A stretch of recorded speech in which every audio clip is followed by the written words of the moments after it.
반갑습니다. 복지 콕콕입니다.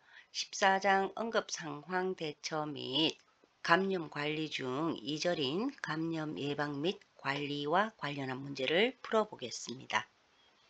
1번 감염 예방에 대한 설명이 옳은 것은 1. 대상자의 감염성 질환은 요양보호사에게 옮길 수 없다. 아니죠. 감염성 질환은 한 사람이 다른 사람에게 옮겨질 수 있습니다.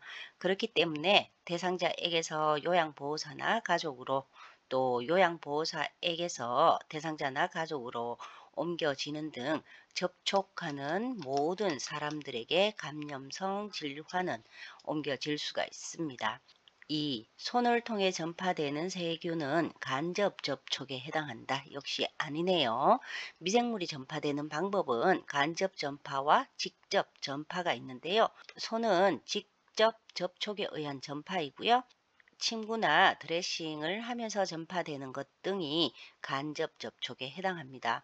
그리고 동물이나 곤충 등의 활성 매개체 또 공기를 통한 전파 방법도 있습니다. 3. 미생물이란 세균, 곰팡이, 기생충 등을 뜻한다. 정답이네요. 4. 미생물은 차갑고 어둡고 습기 찬 곳에서 번식을 잘 하는 것이 아니고 따뜻하고 어둡고 습기 찬 곳에서 번식을 잘 합니다. 5. 몸에서 탈출한 미생물은 다른 사람에게 전파되지 않는다. 아니죠? 정답 3번입니다. 2번 요양보호사의 손 씻기 방법으로 옳은 것은 1. 대야에 온수를 받아 비누로 깨끗이 씻는 것 아니죠?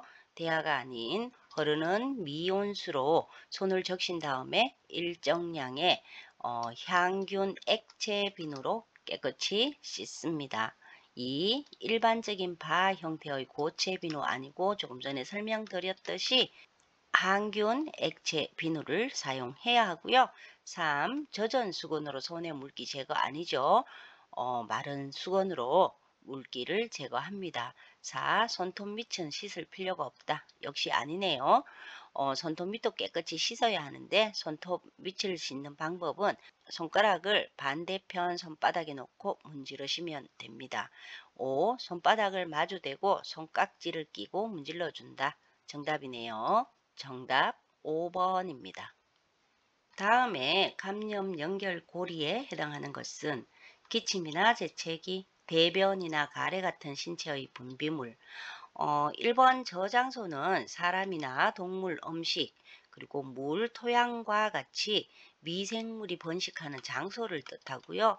2. 미생물은 세균이나 바이러스, 곰팡이, 기생충 등과 같은 질병을 일으키는 것.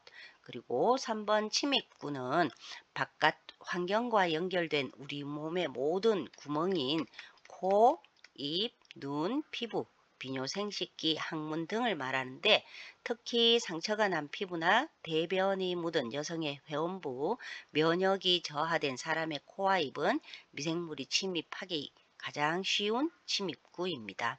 4. 탈출구. 정답이네요. 탈출구 역시 침입구와 동일한데요. 우리 몸에서 바깥 환경과 연결된 모든 구멍은 미생물이 빠져나올 수 있는 탈출구가 됩니다. 기침이나 재채기 등을 하면 몸속에 정식하고 있던 바이러스가 몸 밖으로 빠져나오고요. 분비물 역시 마찬가지입니다. 5. 전파 방법. 전파 방법이란 몸 밖으로 탈출한 미생물이 다른 사람에게 전달되는 방법을 뜻하는데요. 직접 접촉과 간접 접촉에 의한 그러한 전파 방법이 있습니다. 정답 4번입니다. 4번 몸 밖으로 탈출한 미생물이 직접 접촉의 경로로 전달되는 경우에 해당하는 것은 1. 오음 진드기에 물린 경우 아니죠. 직접 접촉 경로는 손과 손을 통한 것이 가장 흔한데요. 접촉한 손을 씻지 않고 음식을 먹거나 무심코 눈을 비비는 경우에 몸속으로 침입할 수 있게 됩니다. 또 밀집된 공간에서 기침을 하는 환자와 함께 있게 되는 경우에도 호흡을 통해서 코나 입으로 침입할 수 있는데 이 모두 직접 접촉 경로입니다. 그렇기 때문에 정답 2번이 되겠습니다. 5번 감염 예방에 대한 일반적인 원칙에 대한 설명이 옳은 것은 1. 질병관리청의 방역 지침은 필요한 상황만 따르는 것 아니죠. 항상 성실히 따라야 하고요. 2. 대상자와 접촉하고 나면 항상 손을 깨끗이 씻는 것 당연하고요. 대상자와 접촉하기 전에도 손을 깨끗이 씻습니다. 3. 감염 질환은 예방접종과는 상관이 없는 것 역시 아니죠. 독감이나 또 코로나19와 같은 감염 질환은 예방접종이 매우 중요합니다. 4. 평소 탈출구와 침입구를 청결히 관리한다. 정답이네요. 코, 입, 또 눈, 피부, 비뇨, 생식기, 항문 등을 평소에 청결히 관리해야 합니다.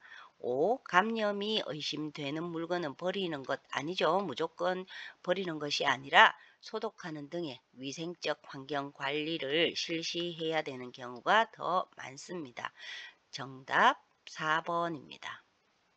6번 만성 질환을 가진 대상자의 감염 예방을 위해 요양보호사가 해야 할 일은 1. 대상자의 면역 기능을 향상시킨다. 적절한 영양 관리와 예방접종과 같은 면역 기능을 향상시키기 위해서 노력을 해야죠. 정답이네요. 2. 요양보호사는 예방접종을 하지 않아도 된다. 당연히 요양보호사도 예방접종을 해야 하고요. 3. 대상자가 사용한 모든 물건들을 매일 소독하지 않아도 되죠. 그죠? 모든 물건을 매일 소독할 필요는 없고 적절한 지침에 따르시면 되겠고요. 4. 요양보호사에게 피부 발진이 나타나면 약을 바르고 출근하는 것 아니죠.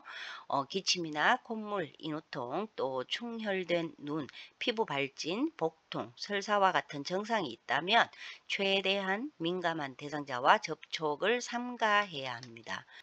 5. 항문은 1일 1회 규칙적으로 닦아드린다.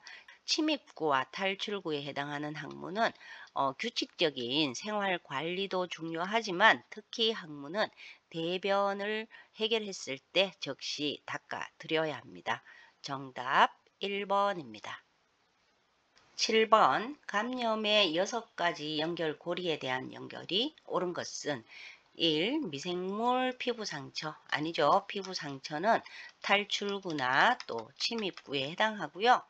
2. 침입구 공기 역시 아니네요. 공기는 전파 방법입니다. 3. 민감한 대상자 누구나 정답이네요. 민감한 대상자는 노인, 영유아 또 면역 결핍자를 포함한 누구나 대상자가 될 수 있습니다. 4. 탈출구 곤충. 곤충은 전파 방법에 해당하고요. 5. 침입구 곰팡이. 곰팡이는 미생물입니다. 정답 3번입니다. 8번 대상자의 면역 기능 향상을 위해 매일 영양식단을 제공한 경우에 요양보호사는 어떠한 감염 예방을 위해 노력하였는가? 감염 예방의 일반 원칙 중에 민감한 대상자 관리에 해당하죠. 민감한 대상자 관리는 적절한 영양 관리와 그리고 예방 접종이 있습니다. 정답 민감한 대상자 관리 5번이 되겠습니다. 9번 대상자의 감염성 질환을 예방하기 위해 탈출구를 차단한 경우는 1. 대상자의 눈, 코, 피부, 항문을 청결히 관리했다. 2. 대상자와 접촉 전에 마스크를 착용했다. 3. 독감에 걸린 요양보호사가 일주일간 휴식하였다. 4. 요양보호사가 대상자에게 적절한 영양 관리를 해주었다. 5. 대상자가 뱉은 가래 묻은 휴지를 감염 예방 수칙에 따라 처리하였다. 조금 어려운 문제였습니다. 이 문제의 핵심은 대상자의 감염 질환 예방이잖아요. 그렇기 때문에 다른 사람에게서 전파될 수 있는 6가지 연결고리 중에 탈출구와 관련한 문제였습니다. 그렇기 때문에 대상자와 직접 접촉하는 요양보호사는 독감에 걸렸을 때 일주일간 휴식을 하면서 대상자에게 기침으로 인한 탈출구를 사전에 차단한 경우입니다. 정답 3번입니다. 10번 다음에 감염 연결 고리에 해당하는 것은 동물, 음식, 물, 토양, 폐나 장과 같은 사람의 몸속 기관, 저장소를 의미하죠. 저장소는 미생물이 살고 번식하는 장소인데요. 감염 예방 및 관리에서는 감염 예방을 위한 일반적 원칙과 6가지의 연결고리를 이해하시는 것이 매우 중요합니다. 정답 1번입니다. 이상 14장 응급상황 대처 및 감염 관리 2절인 감염 예방 및 관리와 관련한 문제를 풀어보았습니다. 감사합니다. 복지 콕콕이었습니다.